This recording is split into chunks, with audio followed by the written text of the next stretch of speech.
His experience. He's so smart. He have everything in a fighter, a complete fighter. He don't have power in the punches, but sometimes you don't need it. You know, when you that kind of fighter, you don't need it. He knows distance well, and I don't think the other guys can like reach him or capitalize off of it. Now, everybody's saying decision. Could a stoppage be on the table? Because you said like frustrate him. Yeah, for sure. A stoppage is always in the works. These guys fighting with 8 ounces on no headgear. Anything can happen. It's boxing.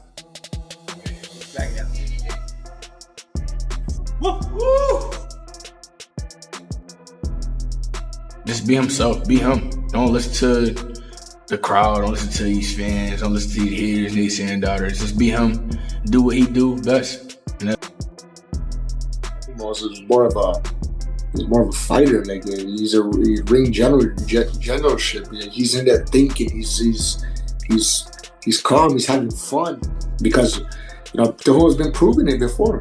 And I gotta emphasize this. If someone can pull it off, it's definitely Teofimo Lopez. If Teofimo Lopez doesn't do it, I don't see who's gonna beat Shakur Stevenson. A number of fighters and trainers believe Teofimo Lopez presents serious problems for Shakur Stevenson. They argue that Teofimo's ring awareness, sharp footwork, and forward pressure could overwhelm Shakur's more calculated, defense-first style. Teofimo showed you that he can fight inside, he can fight outside. He would have the advantage of power in this fight. You know one thing that I love about this fight, Bud? Shakur's very athletic, very talented. So is Teofimo. He's more explosive with power, but Teofimo is very athletic. He is very talented. You got two athletic guys, two talented guys. Again, Teofimo I would favor with the power. This is going to be interesting. Fighters and analysts often highlight Teofimo's natural size and physical strength as key advantages, particularly when matched against a highly skilled but lighter opponent like Shakur Stevenson. He's a very special athlete, and as a competitor, he is one of those guys who saves his A game for a fellow elite opponent. That's when he really rises his game and shows us the Teofimo Lopez that everybody thought he was when he was a prospect. People used to look at him and say, oh, this guy is going to be the star in boxing. It didn't really play out that way, but every now and then he reminds us how special he is. Yes. Teofimo is a two-division Ring Magazine champion. In both fights where he won the Ring Magazine championship, he was the underdog. 4-1 underdog against Lomachenko. People forget, Lomachenko was taking elite fighters in the lower divisions and they were quitting. Yes. He was beating them into some, they were like, I can't do this, right? And Teofimo beat him, right? He outboxed him. Yeah, he didn't do it by physically imposing himself. Right. He outboxed him, he outfought him, he had speed, power, and then again, against Josh Taylor at junior welterweight, he was the underdog, so he saves his best for his biggest moment. Lopez has openly said he wants to turn this into a rough fight, using his size and physicality at 140 to disrupt Stevenson's timing, force exchanges, and create moments for damaging shots. His goal isn't to grind out a points win, but to push the action toward a finish rather than letting it drift to the judges. Very talented, skillful, technique fighter. Yeah.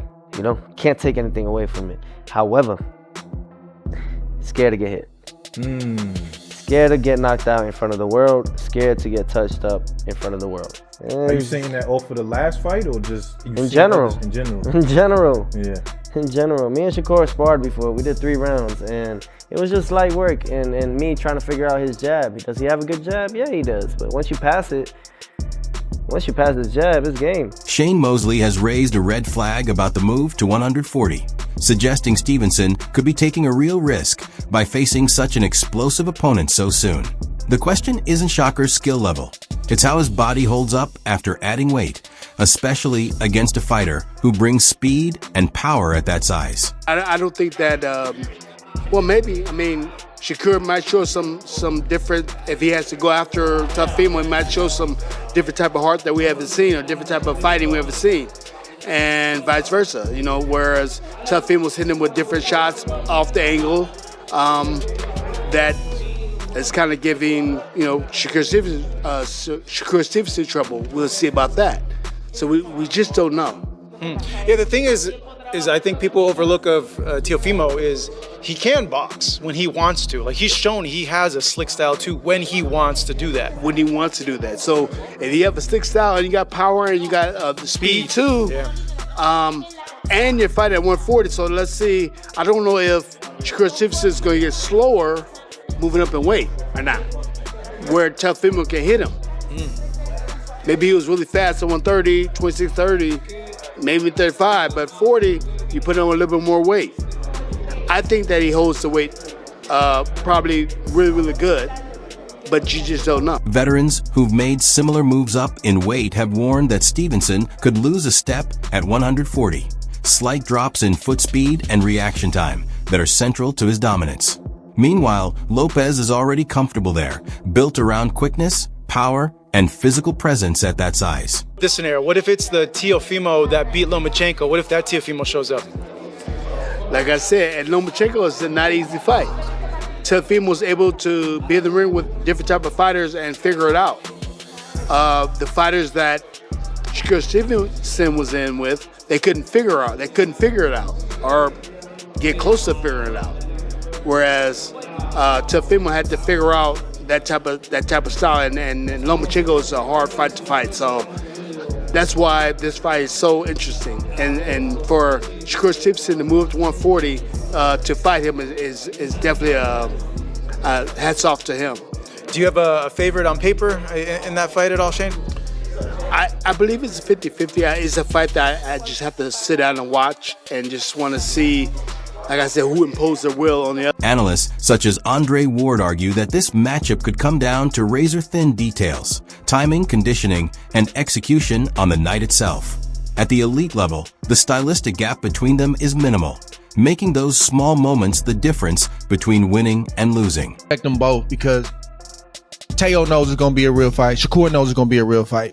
And I look at Shakur like a fighter who has a blank canvas. He's got the IQ, he got the experience, and the athleticism, and the skill set where he can paint any type of picture he wants to on a blank canvas. When I look at Teofimo Lopez, he's almost that. He has a blank canvas, but he needs an outline on what to draw and what to paint inside the lines. Now, every now and again, he'll go away from the outline that he has and he'll do something dope, and you'll be like, "Ooh, that was cool. That wasn't on the outline right there." But I don't think that he can create on the fly like a Shakur Stevenson. But what he does bring to the table, and what Shakur does have to deal with, is explosive power, quick twitch, muscles, and the type of punches that he likes to throw. And Teo doesn't have the foot game that Shakur has, but he's got a decent foot game. Kellerman also highlights the imbalance in pressure. Shakur walks into this fight carrying the weight of an undefeated record and a reputation built on technical excellence. Teofimo, by comparison, has far less to lose. As the underdog, he fights with freedom, less expectation, more upside, which is exactly what makes this matchup volatile and hard to predict. Shakur is fighting to protect that perfect record, to protect that kind of sense that he's the next guy. On the other hand, Teo is like he can fight with more abandon against Shakur because there's so much for him to gain. And if he loses, he's lost before. He lost to Campbell. Paulie Malignaggi points out that Shakur Stevenson's elite defense makes him a rare and difficult fighter to solve. At the same time, he believes that if Teofimo Lopez shows up at his very best, he has the tools to pull off the upset and take the fight. Is at his most dangerous when he's counted out. And this is going to be one of those fights where he's going to be counted out. Because Shakur is looked at by and large as the guy who can dominate boxing in this generation, right? It's just a matter of him getting the opportunity. I myself have felt that he's the guy who could and should be dominating boxing if he gets the right matchups. But bro, this is one of the rare matchups, if not maybe the only matchup, where I feel like is a big threat here to Shakur. And then they would all come undone only because of this reason. Teofimo Lopez, we've seen him at his best, but he typically brings out his best characteristics when he's back against the wall and he's counted out. And he's going to be counted out in this fight. By and large, people are going to side with Shakur in this fight to win the fight because he's the more consistent fighter, he's the more class fighter overall, and he's just so damn good. There's just something about Teofimo, man. He brings out a different level and somehow supersedes that guy who is that damn good. I've seen it. We've seen it already. I'm not saying anything that anybody else hasn't already seen. Okay, I'm just stipulating it. I'm gonna tell you right now, I don't know who wins this fight. Because again, your better head says Shakur, but then you think about, man, Teofimo. Again, He's got the X factor. He's got the talent to. I'm telling you right now. Yeah. Shakur is extremely talented and could be the face of boxing as far as being that good and being that dominant, even though no matter how good you are. But this is one of the rare fights where you can get beat. And I don't ever want to hear any of you tank nut huggers that he fights one Uber driver after another. If Shakur Stevenson loses this fight, I don't ever want to hear any of you saying, oh, well, what about Shakur now? We'll tank this. While Teofimo's power and explosiveness give him a legitimate path to victory, he'll have to navigate Shakur Stevenson's elite defense and movement. That ability to manage distance, slow the fight, and take away clean opportunities is central to Shakur's game plan and his best weapon against Lopez's biggest shots. That being said, then what does Teo got to do to win? He has to get Shakur up. How would I say this? I don't want to just make it seem like come across as if Shakur is novice, but the times that Shakur is putting himself against the ropes, this is the time that Teofimo is going to have to depend on his explosiveness. He's going to have to depend on his offset lead right hands. He's going to have, but even doing that, everything with Teo comes off his front foot, his explosiveness, his speed, everything. So it's almost like whenever the times he gets Shakur up against the rope, he got to pick his shots well, but then after that, he have to be ready to defend because with Shakur, the return is always coming. So he got to go into the offensive lane, but he have to go into it with good defense, which in my opinion, he really don't do that good when he's going into offense. He usually come in to an offense lane, like with his lead hand down, coming with head movement. But I just believe when you do get closer to Shakur, he's going to have to overload with work. He's going to have to really double up with one hand. He's going to have to use his feet, bust angles, things of that nature. So Devin Haney believes Teofimo Lopez needs to raise his intensity to beat Shakur Stevenson. While Teofimo's power and explosiveness are real threats, Haney points out that his recent fights have featured long stretches of patience and low output. Against a technician as mobile and disciplined as Shakur, that approach can be costly. Stevenson thrives on movement, countering, and controlling space. If Lopez waits too long for perfect moments, Shakur will set the tempo and stay comfortable. To flip that dynamic, Haney argues Teofimo has to stay busy, apply constant pressure, push the pace, and force exchanges.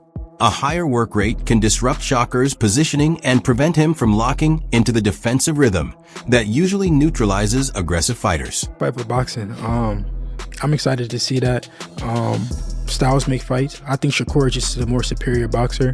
I think that Teo is athletic and he has skills, but I see Shakur winning. Do you think Teo, to win a fight like that, would have to be a little bit more active? It seems like he likes to throw one punch at a time. Yeah, I mean, I think that he could be athletic, but I think he would just have to be, it would have to be a method to his madness for sure. I don't think athletic would just. Teofimo Lopez has made it clear he won't let Shakur Stevenson claim a title he's fought so hard to earn.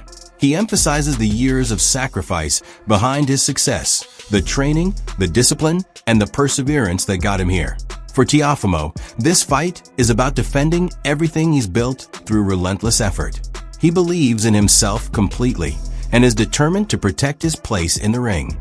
To him, this is personal, fueled by pride, hard work, and the knowledge that no one can take away what he earned through dedication and commitment. Exactly. Of being in the ring, yes. Shakur Stevenson. Obviously, sure. You guys are both in Las Vegas. I'm hearing that you did link up today. A face-off happened between the two of you? Face-off happened.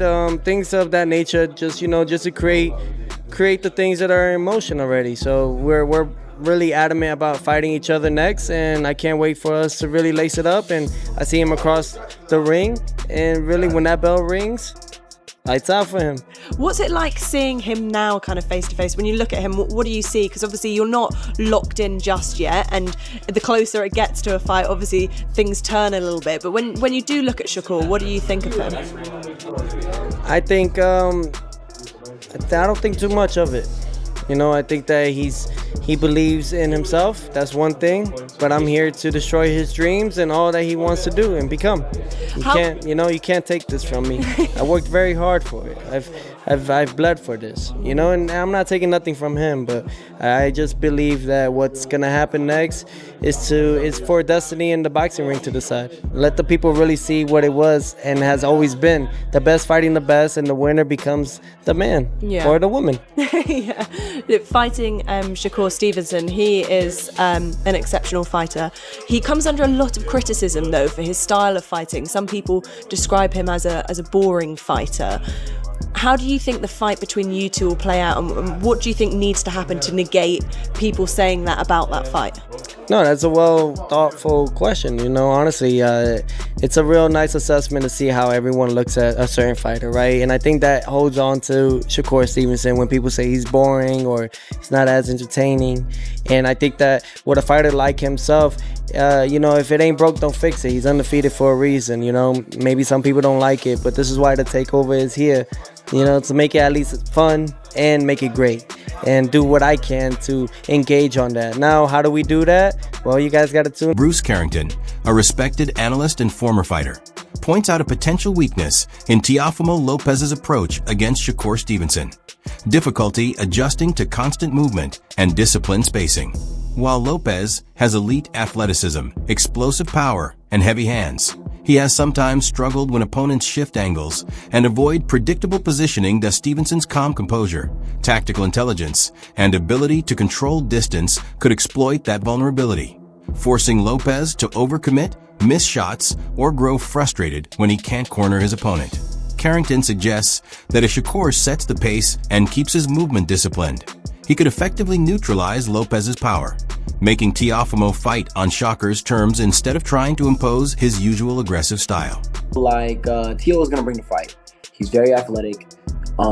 You know, he has a lot of explosiveness, and but I do feel like when it comes to Shakur, bro, his movement may frustrate him. The only thing that worries me when it comes to Teofimo is his frustration. Like, is he going to be able to work well with a mover?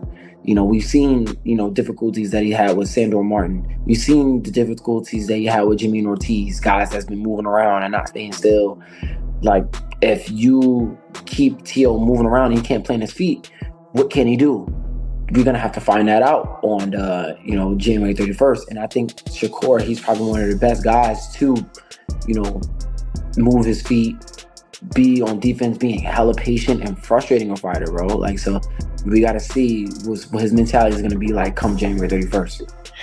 Do you think that his experience on the biggest of stages, you know, his two biggest wins, he was an underdog, and both guys, ironically enough, were southpaws like Shakur.